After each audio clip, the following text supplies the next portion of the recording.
परमानंद की बाढ़ आ जाएगी। आप भावना भी नहीं कर सकते, संसारिक शब्दों में कल्पना भी नहीं कर सकते कि परमानंद सुख कैसा होता है, क्योंकि जितनी भी रची हुई सृष्टि वो ब्रह्मा के द्वारा रची हुई है। ब्रह्मा के द्वारा रची हुई संपूर्ण सृष्टि त्रिगुणात्मिका माया है। यहां परमानंद की कहीं कोई अनुभूति की बात ही नहीं है। जब तक विषयानंद का त्याग नहीं होगा तब तक परमानंद की अनुभूति नहीं होगी।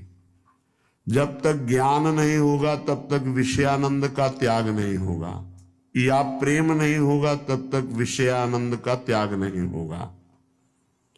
बड़ा कठिन है मन और इंद्रियों को प्रभु में लगाना।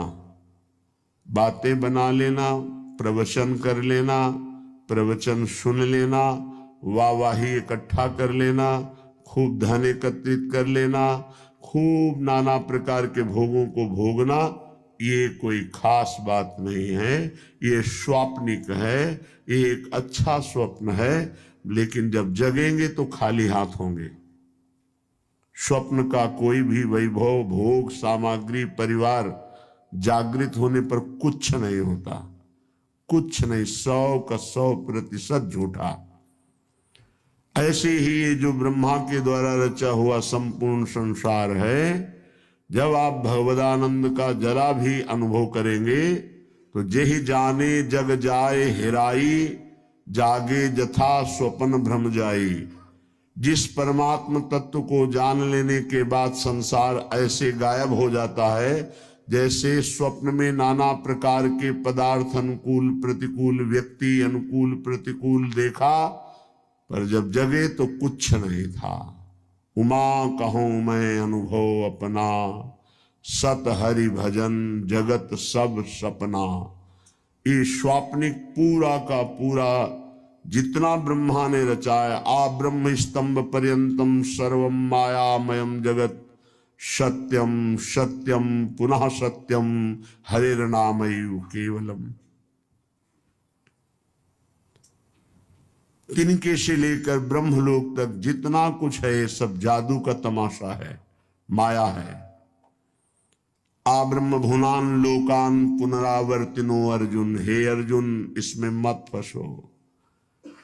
ये सब बार बार जन्म मरण का चक्र बढ़ाने वाले हैं, मिटाने वाले नहीं हैं। यहां से लेकर ब्रह्मलोक तक एकमात्र सच्चिदानंद में वृत्ति लगा दे, चाहे गृहस्थ हो या विरक्त हो, अपने अपने धर्म का पालन करते हुए वृत्ति को नाम में लगाना है, नाम में जीवन करना है। बातें बना लेना, ज्ञान की बातें उपदेश कर लेना बहुत सरल है, पढ़ लो सुना दो, लेकिन इनको अपने आचरण में उतार लो। सोई महात्मा, चाहे वो गृहस्थ हो या विरक्त हो, शास्त्र की आज्ञा के अनुसार अपने अंतःकरण को चलाना ये महात्मा का लक्षण है। मन और इंद्रियों को स्वतंत्र रूप से भोगों में छोड़ देना ये विषयी पुरुष का लक्षण है। प्रायः बहुत संभालने पर भी, बहुत वर्षों तक इनको संयम में रखने पर भी कभी अहंकार न कर ले कि मैं संयमी हो गया, मैं जितेंद्रिय हो गया। जब तक प्रभु का मिलन ना हो जाए तब तक मन और इंद्रिय पर विश्वास न करे कि मैं अमुक भोगों का विजयी हूं, त्यागी हूं। नहीं, कभी भी फिसल सकते हो। इसलिए आजीवन भगवत मार्ग के पथिक सावधान रह करके कभी गर्व नहीं कि मैं जितेंद्रिय हो गया, मैं मनोनिग्रही हो गया, मेरा क्या माया बिगाड़ सकती। नहीं, शिव विरंचिका मोहई को है बपुरान। और कौन बेचारा माया से युद्ध कर सकता है जब ये बड़े बड़े। तो क्या करें, बड़े मत बनो, छोटे बन जाओ, दैन्य हो जाओ, तृणादपि सुनीचेन। कोई नहीं तुमसे प्रश्न करेगा, न माया न भगवान। प्रश्न करते हैं जिनको बहुत अभिमान है कि हम जितेंद्री हैं, हम मनोनिग्रही हैं, हम बड़े भजनानंदी हैं, तो प्रश्न हो जाता है, ये देखो दो इसका उत्तर। और यदि छोटे बन जाओ, तृणादपि सुनीचेन तरोर्यु सहिष्णुना, वृक्ष के समान सहनशील, तिनके के समान नीच, दूसरों को मान देते हुए स्वयं अमानी, कीर्तनीय सदा हरि, ऐसा भक्त निरंतर भजन परायण रहता है, उसकी इंद्रियां चंचल होती ही नहीं, क्योंकि भगवत कृपा से वो शांत हो जाती हैं।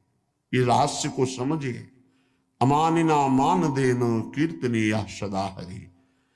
यदि आप अपने में थोड़ा भी सद्गुण का अभिमान करेंगे तो माया प्रश्न कर देगी। माया के प्रश्न का उत्तर देना केवल भगवान की कृपा पात्र की ही क्षमता है, दूसरे की नहीं।